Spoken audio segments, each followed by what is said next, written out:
Hoy el tema del programa es Tengo derechos como tú, en referencia a los derechos sexuales y reproductivos de las personas con discapacidad. ¿Las personas con discapacidad tienen necesidades sexuales? ¿Tienen relaciones sexuales? ¿Tienen deseo? ¿Pueden alcanzar un orgasmo? Para poder responder a estas y otras cuestiones, hoy contamos en el plató con la presencia de dos profesionales de la Asociación Nacional de la Salud Sexual y la Discapacidad, ANSID. Es Esther Sánchez Rojas, que es la presidenta de ANSID, y María Honrubia Pérez. Hola. Hola, ¿qué tal? ¿Cómo vamos? Buenos días. Buenos días. Bien, ¿cómo surge la idea de crear una asociación sobre sexualidad y discapacidad? Bueno, pues a ver, nosotras llevamos trabajando en sexualidad durante años, ya muchos años, pues más de 25 años. Y bueno, eso quiere decir que también tenemos una edad, ¿verdad? Sí. Pero a partir de toda esta trayectoria en la docencia y en investigación sobre sexualidad, porque además mi compañera Esther ha sido profesora de la Escuela de Terapeutas Ocupacionales y daba la asignatura de sexualidad y discapacidad, pues empezamos a ver que no había materiales, que faltaban herramientas para poder formar a los futuros profesionales y futuros profesionales que trabajaran con personas que tienen discapacidad. Y entonces comenzamos elaborando un texto que es una guía, que la hemos traído aquí para que la miréis. Es una guía de educación afectivo-sexual para personas con discapacidad visual. Entramos en contacto con la ONCE, esto era por el año 2000 más o menos, y elaboramos esta guía, que está en formato libro visual, también la tenemos en braille, y para que miréis un poco, que veáis que tiene unas láminas que fueron hechas por el Centro de Recursos de la ONCE, que entonces estaba en Joan Amades, que ahora está en la calle Sepúlveda. Son láminas muy sencillas en las que ellos pudieran ir tocando y de esa manera hacerse la imagen mental de aquello que nosotros explicábamos en el texto. Igual que está en el texto en braille, está en el texto visual, y también hicimos un libro hablado, porque muchas personas con discapacidad visual no tienen conocimientos de braille. Y eso fue el principio de comenzar a trabajar sobre la discapacidad. Posteriormente continuamos haciendo investigación y presentamos un trabajo a nivel nacional sobre la sexualidad en las personas con traumatismo craneoencefálico. Y lo presentamos en el Congreso Nacional de Sexualidad, que se hizo en Santiago de Compostela, y nos dieron un premio ahí. Y entonces era de ámbito nacional, y empezamos a ver que las personas con discapacidad tenían una problemática importante, sobre todo de poder expresar lo que les ocurría, y que tuvieran la respuesta por parte de los profesionales y de las personas que nos dedicábamos a la docencia y a la investigación, de resolver las dudas y las necesidades que tenían. Y entonces ahí se nos ocurrió, a partir de Santiago de Compostela, hacer esta Asociación Nacional de Salud Sexual y Discapacidad, y nos pusimos a ello pues en el 2010, justo al volver de Santiago, y hicimos los estatutos. Bueno, empezó a funcionar más o menos en el 2011. Y este ha sido nuestro principio, pues porque veíamos que había muchas carencias y muchas necesidades en las personas con discapacidad, en todas: discapacidad física, discapacidad sensorial, discapacidad cognitiva, y por lo tanto pues aquí estamos trabajando. Muy bien. Esther, ¿cuáles son los objetivos de ANSID? Bueno, ante todo, ANSID es una asociación sin ánimo de lucro que lucha por la defensa de los derechos sexuales y reproductivos de las personas con diversidad funcional. También otro de los objetivos que tenemos es, de alguna forma, formar, informar tanto a las personas con diversidad funcional, como a los familiares, como a los cuidadores no profesionales que los atienden, como a los profesionales que directamente los atienden. Otra de las funciones es un poco la divulgación científica a través de trabajos de investigación que realizamos. 3 de ellos están inscritos en diferentes universidades como tesis doctorales y trabajamos pues con una evidencia científica. También un poco promover la igualdad o la desigualdad, ¿no?, que hay, sobre todo en las personas con diversidad funcional, o los diferentes estigmas que hay cuando estas personas tienen una orientación sexual diferente de la que se conoce como normal, que sería la heterosexual. Que aquí nos juntamos pues persona discapacitada, sexualidad y orientación sexual. Y bueno, y la otra parte es la investigadora que he comentado. Habéis dicho que tenéis este proyecto educativo. ¿Nos podrías ampliar un poquito la información? Sí, a ver, el proyecto educativo que tenemos es un proyecto educativo que contiene 4 programas. Un programa está dirigido a las personas con diversidad funcional. Está compuesto por unos 10 talleres en el cual se va tocando todos los temas, incluso lo que es la prevención de abusos sexuales, la prevención de maltrato, que se dan mucho en estos colectivos, desde lo que es la propia identidad, evolución sexual, a conocer su cuerpo, etcétera. No olvidemos que muchas de estas personas algunas de ellas son desde el nacimiento, entonces muchas sensaciones o el desarrollo sexual lo han tenido mucho más lento, y entonces hay cosas que verdaderamente no conocen cómo va a responder su cuerpo.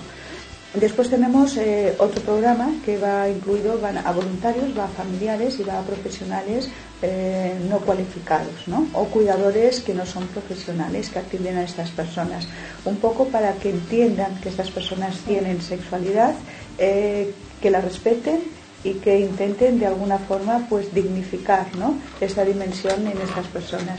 El cuarto programa va dirigido a los profesionales de los diferentes ámbitos, tanto del social, docente y sanitario, para formarlos, porque uno de los problemas que nos encontramos es que los profesionales no están formados en sexualidad y discapacidad, y cuando estas personas tienen un problema no saben a quién acudir.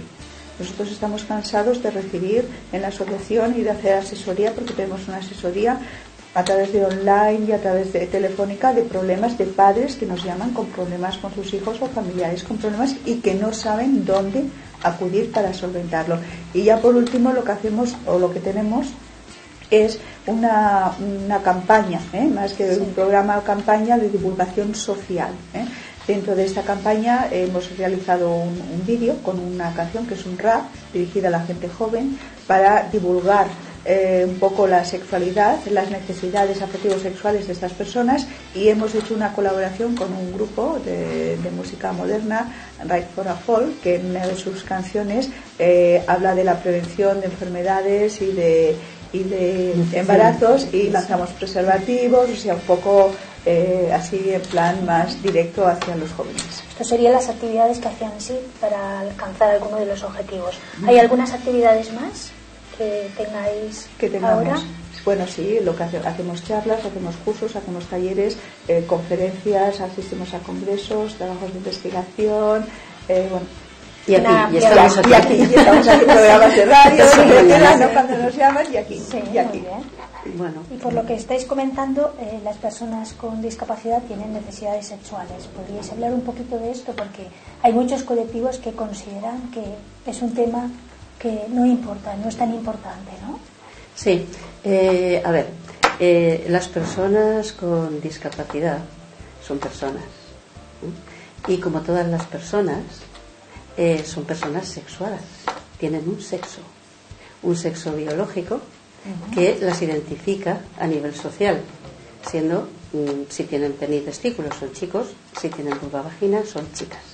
Entonces, ninguna persona es asexuada, ninguna persona se le puede decir que no tenga sexualidad. Todas las personas tenemos sexualidad. Estas personas que tienen una discapacidad, una diversidad funcional, su funcionamiento a nivel puede ser físico, puede ser cognitivo, no está al 100%, pero eso no significa que no sean personas con una sexualidad, claro que tienen, igual que todas las demás personas. Y además, igual que todas las personas, su sexualidad se manifiesta de manera diferente según el ciclo de la etapa vital en la que se encuentran. Cuando son niños o niñas, tienen un reconocimiento de su cuerpo, se identifican como niños, niñas, saben las partes de su cuerpo, las saben nombrar y pueden y llevan a cabo actividades que por su sexo, pues claro, la sociedad les impone, ¿no? Eres un niño, tienes que realizar un comportamiento, o sea, perteneces a un género y esto comporta un rol de género. Tienes que actuar de una determinada manera. Eres una niña, exactamente igual. Y en esto nos desenvolvemos todas las personas exactamente igual.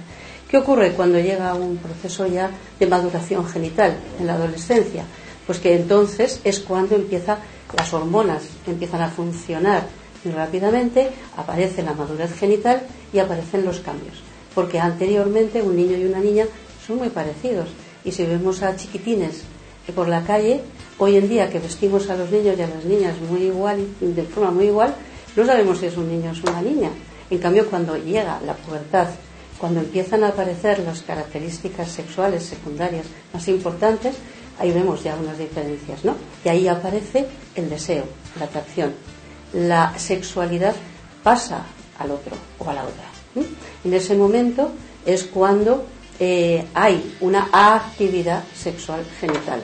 Y aquí es cuando las personas si tienen algún tipo de alteración, puede ser que lleguen más tarde a esa necesidad, ¿no?, de tener de atracción y de deseo y tener que compartir con otras u otros y lo hacen más tarde o no lo pueden hacer al 100% de su capacidad. Y por lo tanto, pues ahí es donde tendremos que intervenir, tendremos que trabajar. Pero las necesidades sexuales en la edad adulta, bueno, pues es, ¿no?, ¿qué hacemos los adultos? Llegamos a mantener compromiso, llegamos a mantener relaciones con mayor intimidad y establecemos una familia, ¿no? Sí. Y en las personas mayores exactamente igual, también tienen ese deseo sexual y esa atracción. Cambia, hay menor potencia sexual, pero el deseo, la atracción, el que nos quieran, el gustar, el querer, ¿no?, el manifestar afectividad, esto lo tenemos todas las personas, además forma parte de nuestras necesidades psicosociales, ¿no? La necesidad de que nos quieran, de ser queridos, la necesidad de tener amigos, de amistad y la necesidad de tener un espacio íntimo, una comunicación íntima, una intimidad que se realiza con la pareja, ¿no? Entonces, es que, a ver, no hay diferencias, ¿no?, en las personas. Somos muy parecidos y parecidas. Y además a todos y a todas nos gustan las mismas cosas, ¿no? Nos gusta que nos quieran y que nos acepten y ser, poder estar integradas en la sociedad. ¿Sí? Esto no tiene ninguna diferencia una sin otra. Esto que has comentado, María, es bastante importante, ¿no? Porque a veces hay muchos mitos, como tú ya bien sabes, sobre temas de la sexualidad, ¿no? Si además hay discapacidad, todavía se agravan los mitos, ¿no? Y muchas personas se preguntarán ¿cómo las personas con discapacidad mantienen relaciones sexuales? Bueno, a ver, poder mantener relaciones sexuales de la misma manera que las personas que no tienen discapacidad, poder conocer a otra persona o poder establecer una relación. ¿Qué ocurre? Nosotros tenemos un modelo sexual dominante hasta hace muy poco tiempo, que era el modelo procreativo, muy genital, en el que las relaciones sexuales se consideraban como tales y además como acabadas si la actividad sexual acababa con un coito, o sea, penetración de pene en vagina. Si no, parece que no había relaciones sexuales. En muchas personas que tienen algún tipo de alteración o discapacidad, a lo mejor no pueden llevar a cabo una actividad sexual genital, pero sí que pueden llevar a cabo caricias, sí que pueden llevar a cabo excitación, sí que pueden llevar a cabo el entrar en contacto con otra persona y poder llegar a tener el mismo placer y la misma satisfacción que una persona que tiene una relación coital. Pero esto muchas veces no se ha explicado, no se ha dicho, no se ha contado, no se ha comentado, no se ha educado, y por lo tanto parece que si no pueden tener una erección los chicos, y las chicas no pueden tener una buena lubricación vaginal y una penetración de pene en vagina, las unas no pueden llegar a sentir placer y los otros no pueden llegar a tener el máximo placer también. Esto es lo que hay que cambiar, hacer este modelo. El modelo es un modelo de educación y de formación en sexualidad basado en los derechos sexuales, que es el modelo profesional. A ver, que nada, es el ayúdame. ¿Te refieres al modelo biográfico? Al modelo salía la palabra, modelo biográfico profesional. En el que se tiene en cuenta que la sexualidad no es solamente la genital, sino que tenemos 2 metros cuadrados de piel y que tenemos terminaciones sensoriales en todo nuestro cuerpo que nos pueden hacer sentir y sentirnos muy bien sin necesidad de llegar a tener una erección o una penetración. Entonces, bueno, pues es trabajar todas aquellas capacidades que no están alteradas y que realmente pueden provocarnos y producirnos tanto placer como el placer. ¿Ibas a decir algo? No.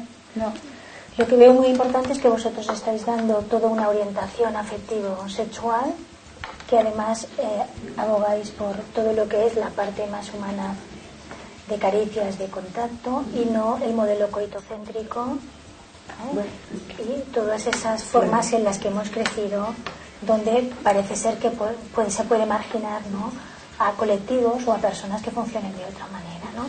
Y en este sentido estáis haciendo una buena labor.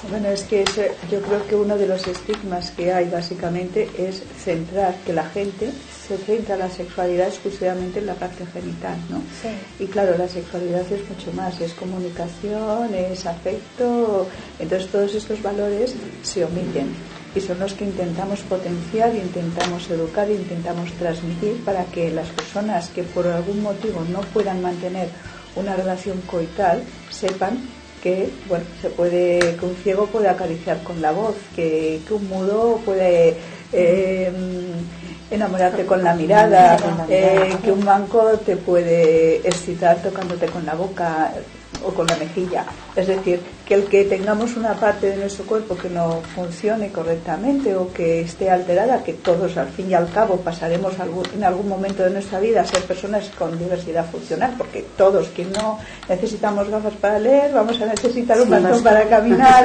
o otras cosas, eso no quiere decir que no podamos disfrutar nuestra sexualidad. Entonces eso se ha de fomentar. Yo quería comentar una cosa, que la sexualidad, la actividad sexual, que era y que ha sido siempre, se ha pensado que debería de ser algo muy gratificante y además muy lúdico, y además que generara mucha satisfacción, y que además fuera un proceso también de crecimiento personal y relacional. Pues en estos momentos está en una situación muy reduccionista, forma parte del espacio público. La actividad sexual siempre ha formado parte del espacio privado. Eso no significa que una persona que quiere a otra no la pueda dar un beso, y pueda ser esto expuesto en el espacio público. Pero realmente la actividad sexual formaba parte de la intimidad y del espacio íntimo. Y todo lo que eran los preámbulos, los juegos amorosos, la seducción, aquellos preámbulos antes de llegar a tener una actividad sexual coital, o a veces tampoco coital, se está perdiendo, se está reduciendo a unas relaciones muy poco lúdicas, y en el que es totalmente coital. Por lo tanto, nos estamos perdiendo mucho también las personas que nos llamamos sin discapacidad, ¿no? Y esto pues creo que debe de cambiarse, que debería cambiarse. Y en esto los profesionales tenemos mucho que decir para conseguir volver, ¿no?, a estos procesos tan bueno, pues tan válidos y tan estupendos y tan divertidos, ¿no? Y aprender a sentir las cosquillitas. Y tan saludables. Que todo sea, sí, ¿no?, con más ilusión. Sí, son matices importantes de cambios, porque es cierto que la publicidad está muy sexuada, sí, y todo está muy orientado en los fuegos artificiales. Sí. Y volvemos a consumir una sexualidad, todo se consume. Claro, estamos entrando en esa rueda. Pero tú, ¿no?, fíjate, estás hablando de los anuncios publicitarios. En los anuncios publicitarios lo que nos están vendiendo son cuerpos Danone, sí, nunca mejor dicho. Está llamando. Sí. Ahora sería muy importante que vosotros pudierais decirme, para que las personas tengan una pequeña, ¿no?, breve resumen de lo que es ANSIT, que las dos me dierais un poquito la perspectiva de lo que os gustaría que llegara a la gente sobre vuestra asociación. Bueno, más que nada, que lo que nos gustaría es que supieran que hay una Asociación Nacional de Salud Sexual y Discapacidad, que cuando tengan algún problema, que hay una serie de profesionales que pueden asesorarles, que no está todo perdido, que a veces llegan muy desesperados, y que creo que de alguna forma estamos dando respuesta a las necesidades que podemos.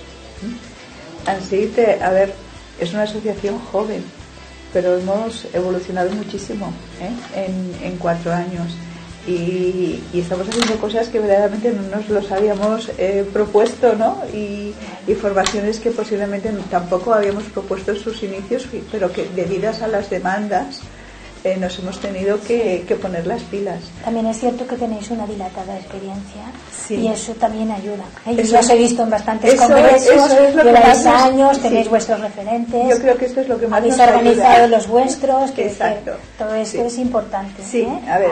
Habéis promovido muchas situaciones importantes para muchos profesionales. Sí, y en eso estamos, o sea, y que no solamente asesoramos a los afectados y familiares, sino es que tenemos muchísima asesoría también de profesionales que trabajan con personas con diversidad funcional, que les llegan con un problema X y que no saben cómo solventarlo, ¿no? ¿Querrías tú añadir algo, yo María? quería solamente decir que siempre, bueno, estar en la docencia y en la investigación trabajamos para y por las personas, y seguimos trabajando para y por las personas. Y además comentar en un segundito que nosotros, aparte de todo esto, tenemos un marco legal que nos protege y que nos, de alguna manera, nos respalda, que es nuestra ley, la Ley Orgánica de Salud Sexual y Reproductiva, que es una ley que lo que nos está indicando es que tenemos obligación de formar y tenemos obligación de dar respuesta a los profesionales, a las personas que están en riesgo y en vulnerabilidad y que tengan algún tipo de discapacidad. Esto es una cuestión muy importante porque esta ley está en peligro. Pues yo os agradezco a las dos, te agradezco a ti, Esther Sánchez Raja, que hayas venido. Gracias. Y también a ti, María Rubia, que hayas venido a dar un poquito, ¿no?, de lugar a otros colectivos que muchas veces, si vosotras no hicierais este tipo de cosas, las personas no podríamos reflexionar que hay alternativas y que además hay que conocerlas, hay que difundirlas y hay que facilitar que las personas vivan con mejor calidad de vida, porque humanamente todos tenemos obligaciones para que así sea. Muchísimas gracias por haber venido. Muchas gracias a ti.